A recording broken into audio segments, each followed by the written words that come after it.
Welcome to Conscious Dominance, a DSRX studio production. These weekly conversations explore how to approach mindful leadership and inner dominance within the powerful container of committed, intentional relationships.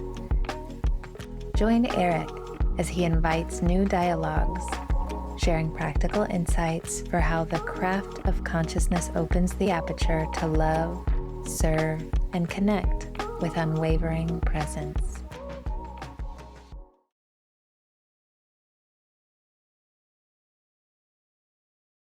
Welcome to Conscious Dominance.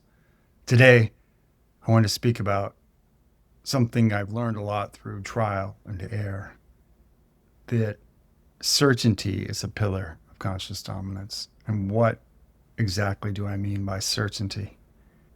First of all, let's start off with what certainty is not. Certainty is not arrogance. Certainty is not about being right at all times. Not letting your ego get the best of you. Not controlling your external circumstances. Certainty is presence. Certainty is humility. Certainty is embodied clarity.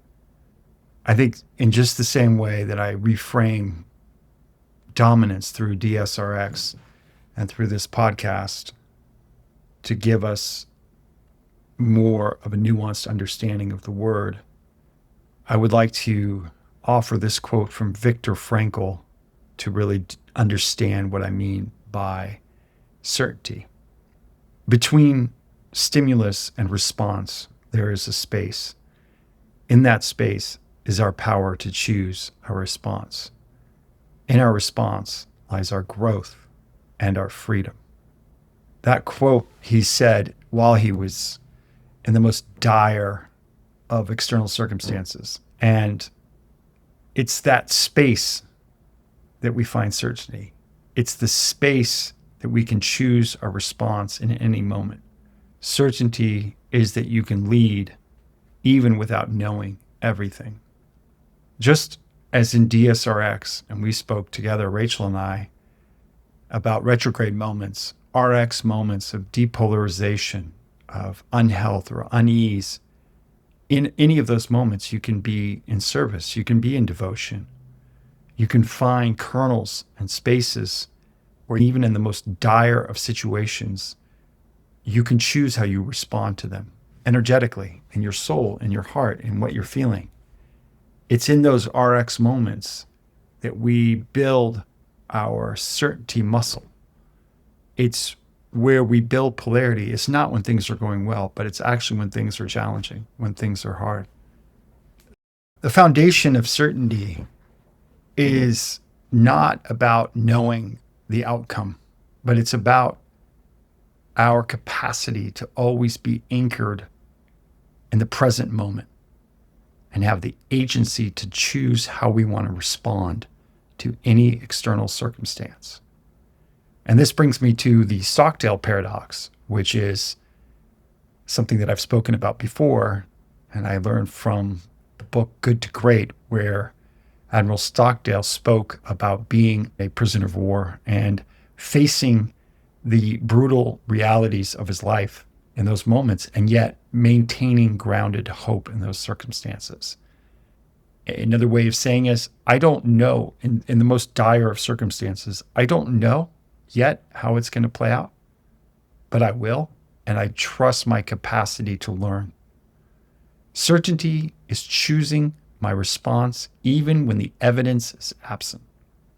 Even when nothing's going right, I can always choose how I respond, and I can choose compassion for myself.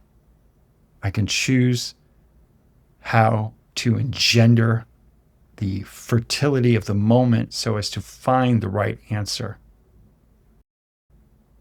Faith, in many ways, is more important than love. Faith is the moment, Jesus speaks about this, when all hope is lost, and yet there's just a kernel. It's like the day after you had a fire and there's the embers in the fireplace and there's just this little ember and that's all that's there. And you know that if you blow on it and you put some sticks on it, it'll become a fire again.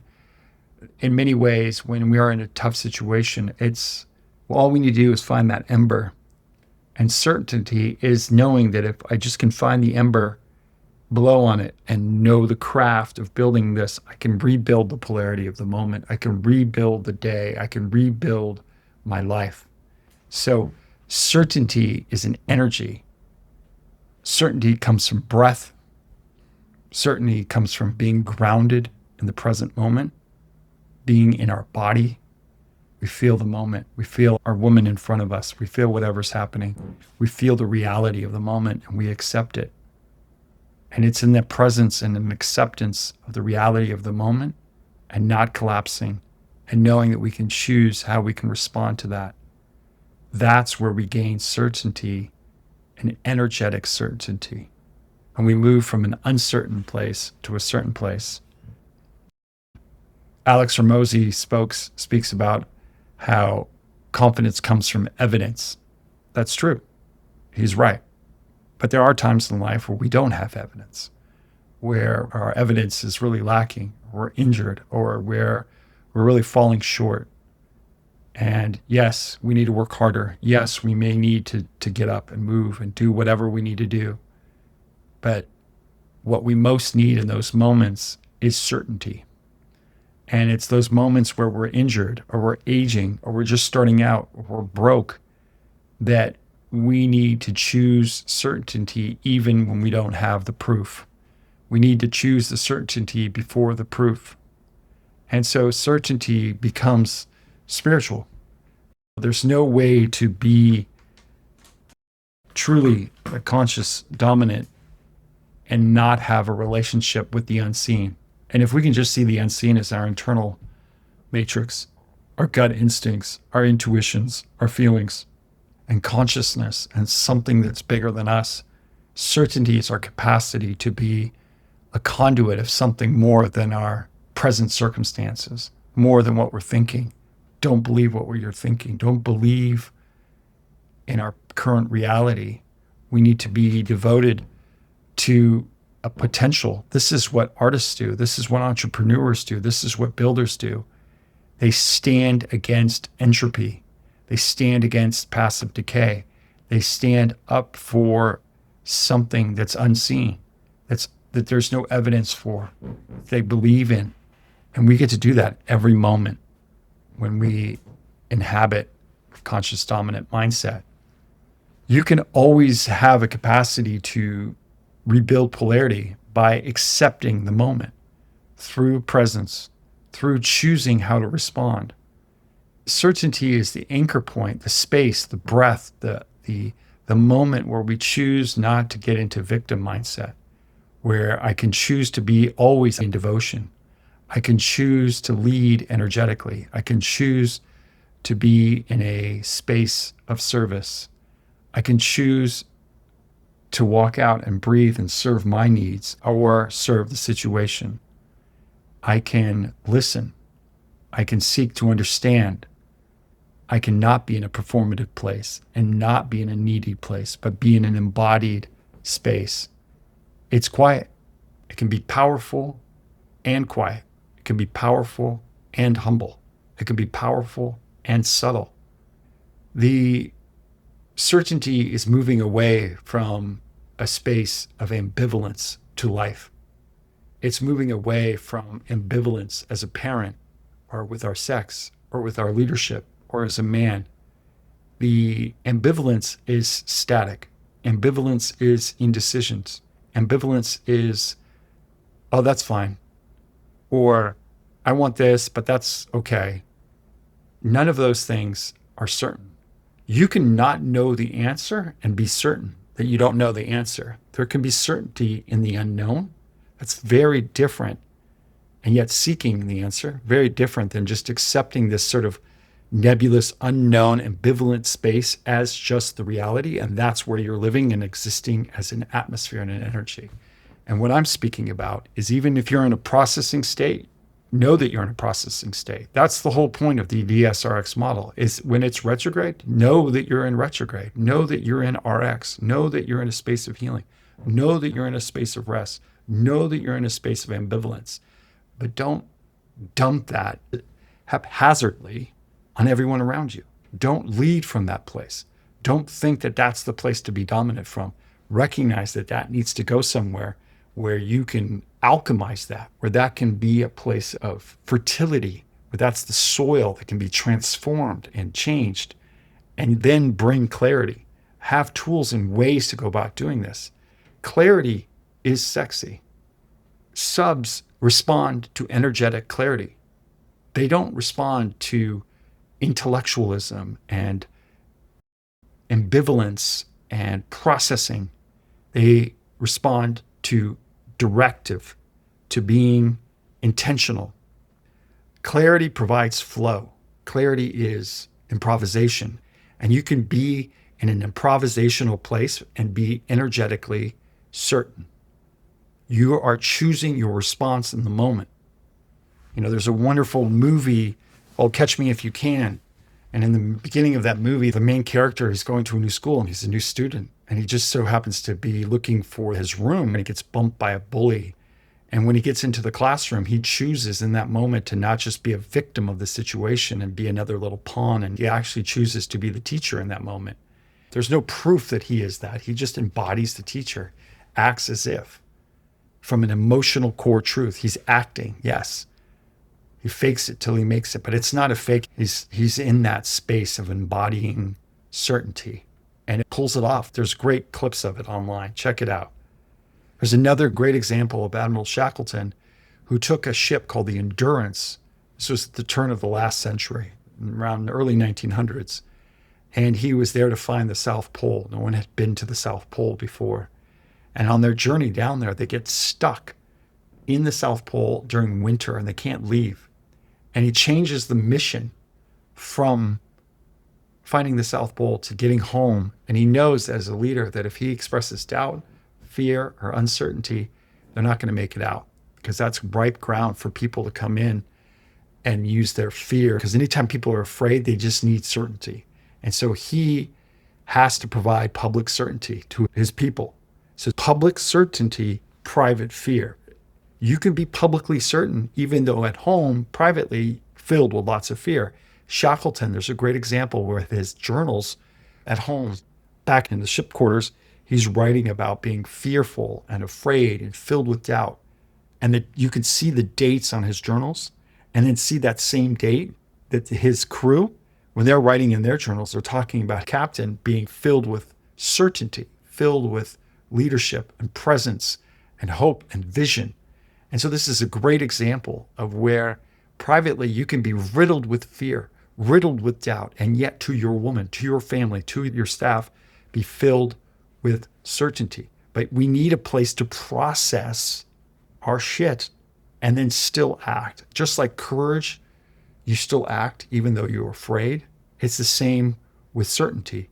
We still can act with energetic certainty even though we have doubt. Just remember that kernel, that all we need is that ember, just that little ember that we know that if we can blow on that ember, then we can make a fire. And so we just have that little bit, that energetic, that space that Viktor Frankl talks about. We can have that space and then we can choose how we respond. And in that we have growth and we have freedom. So his leadership provided hope. They make it, long story short, they all make it home. Another example, another story is, for a while, I did construction. I led construction projects in North St. Louis. Anybody knows St. Louis, knows that North St. Louis is a tough neighborhood. And I was very much a minority in that town and in that particular part of the city. And I had a crew and they were great, loved them. And some of the jobs that we would show up, and they weren't my crew, and there were other people that I would have to work with, and they didn't always accept my authority. And so there was one situation where we were going in, we had to move a refrigerator out of this house. And I went into that house and there was a lot of bravado and a lot of gumption. And I froze in the moment. I did not provide leadership or certainty and I hesitated. And this other guy took charge that was terrible. And somebody dropped the refrigerator, broke the house, a hole in the house. It was a shit show. And the leader was atrocious, and I didn't take charge. I cleaned up the situation, I made it all better, but I really learned in that moment that energetic hesitation creates failure. And it reminded me also of surfing, where if you hesitate when you're going on a wave and there's any hesitation at all, you're fucked. Like, you have to just go.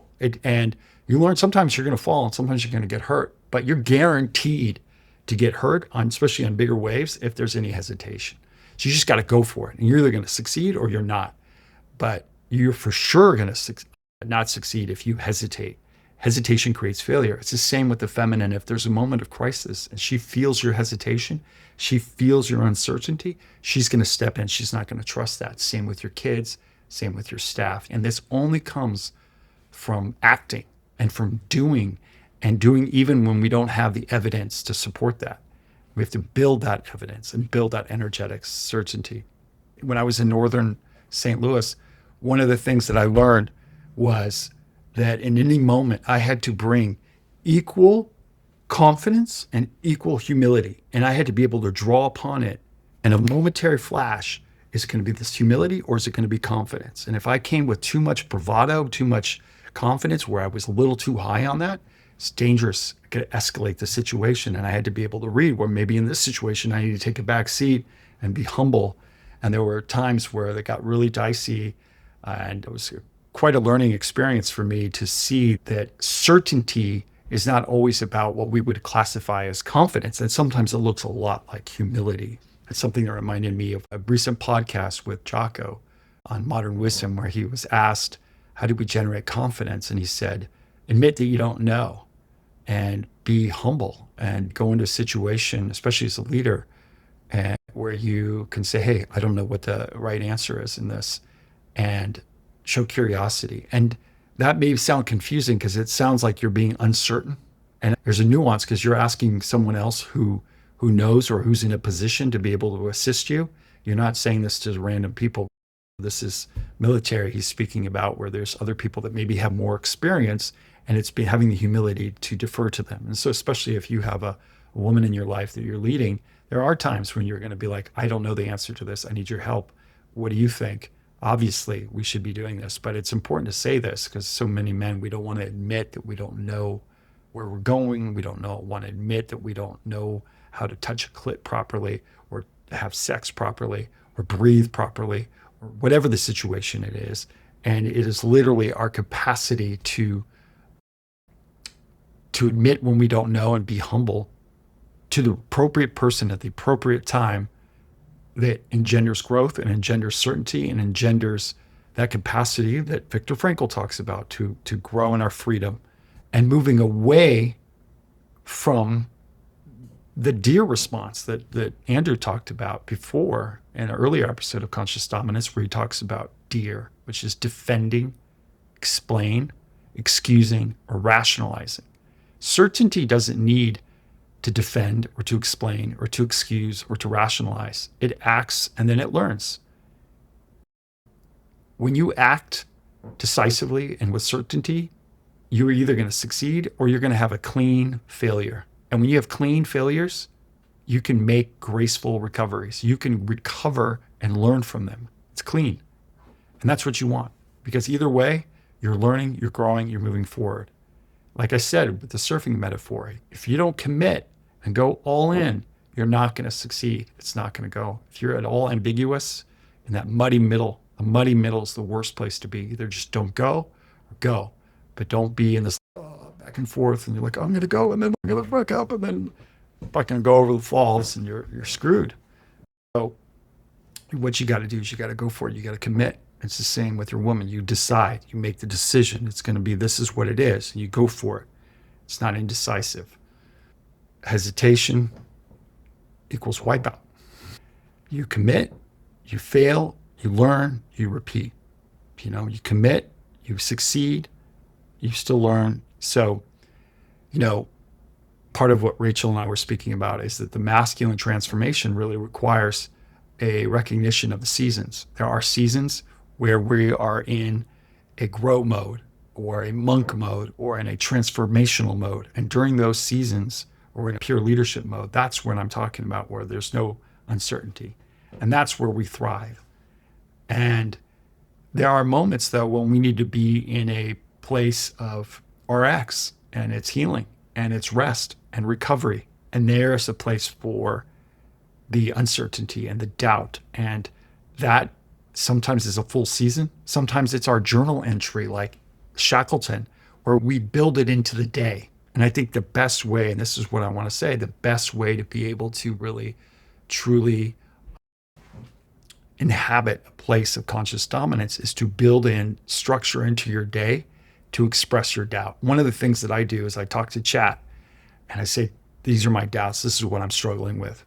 And this is what I'm feeling. Hey, give me some feedback. And I just feel really unjudged and held. And it really works wonderfully well. And then I'm able to move forward. And I don't have to dump my shit on my woman or on the world. And I can come in any situation and be certain in my energy and in my love and in my frequency.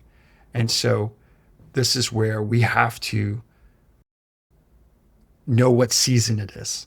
And part of knowing what season it is as well is that as a masculine presence, we need another part of certainty, knowing what your goals are, knowing where you're going, knowing what the direction is, and moving forward accordingly, and knowing your values. Because whether it's in business, whether it's in your sex, whether it's in your work, whether it's in your relationship, your kids, your family, all of these things, they all require us to know which direction we're headed. And when things are really uncertain and the external circumstances are in tumult, how do we still have certainty? That's by having our values. That's by having faith, those kernels, those qualities, those truths. In every moment, I can be in integrity. I'm certain of my integrity. I'm certain of my capacity to serve. I'm certain of my capacity to lead. I'm certain of my capacity to come back and to be in a humble place to learn, to love, to grow. So this is where the devotion comes in. This is where the service comes in. You got to be in service of a value, in service and devoted to something more than yourself, bigger than yourself.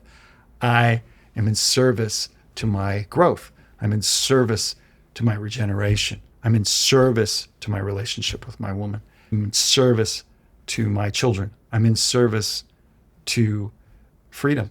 I'm in service to being an example of what masculine presence can be. So you got to pick these things. And that frequency of certainty comes not always from an external situation going the way you want, but you learn it best and your muscle gets built by the challenging situations.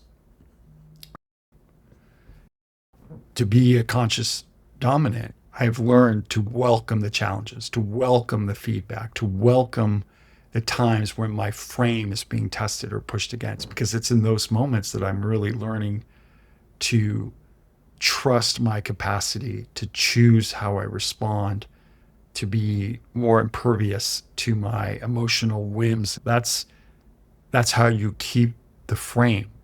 This is the thing that I've seen women want. They want you to keep your energetic frame, keep your capacity to be in the present moment and not vacate.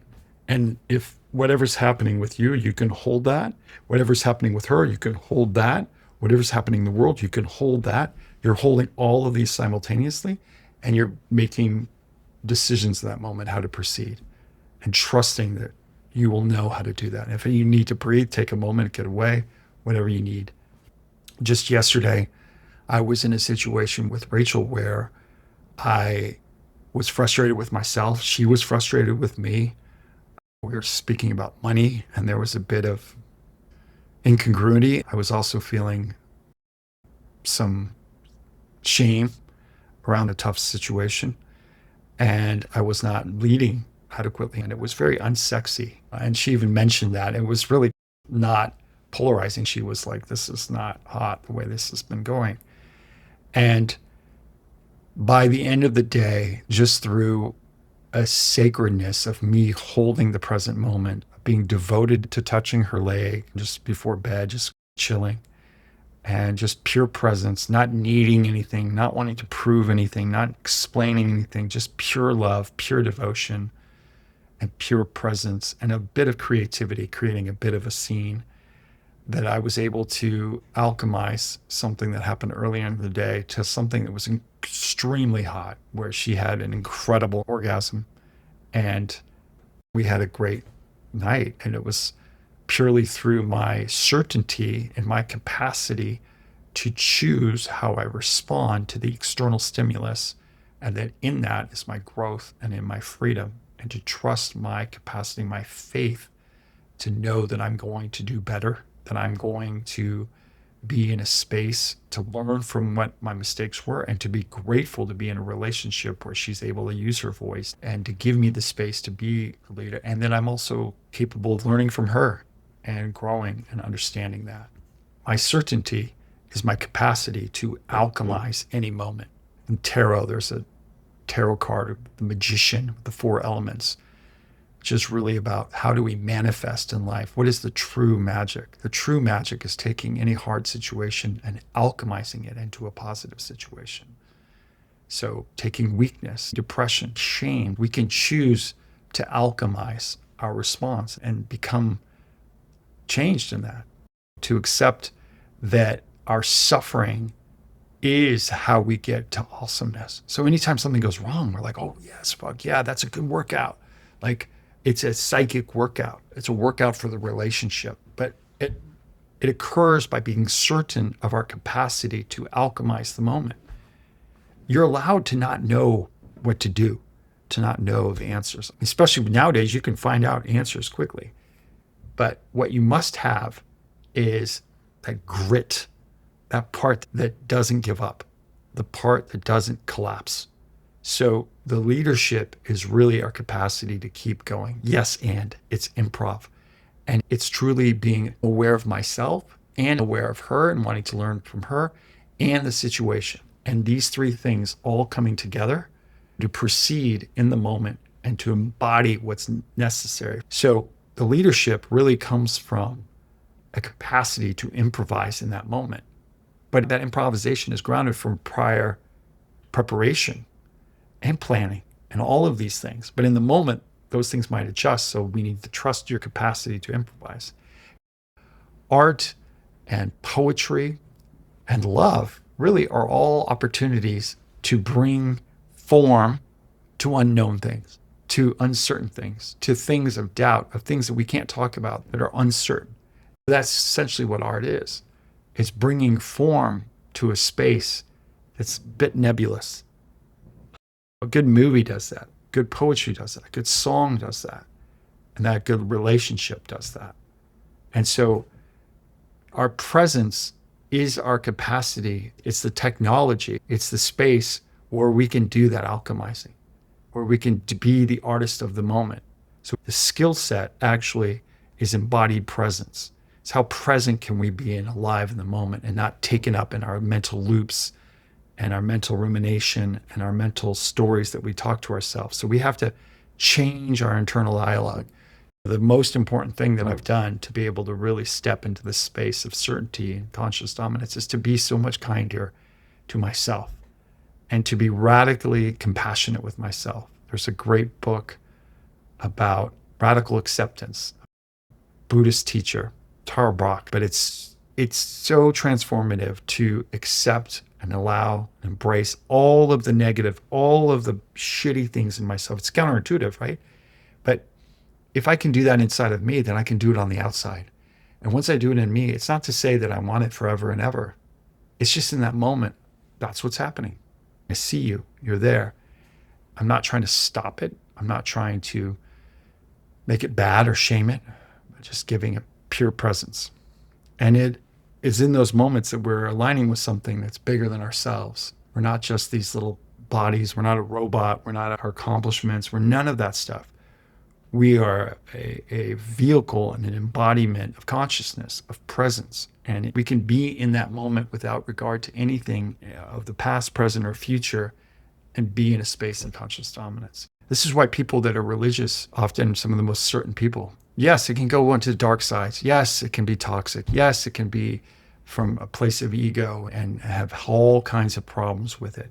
But just because there's a negative side, don't throw off the whole concept of certainty because you don't want to be associated with the negative side of it. That's like the same idea of I don't want to be associated with the negative side of power, so I'm not going to stand in my power.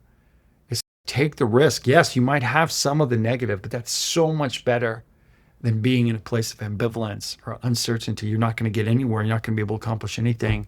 You're not going to be able to do anything unless you step and risk being certain and doing it wrong and doing it poorly.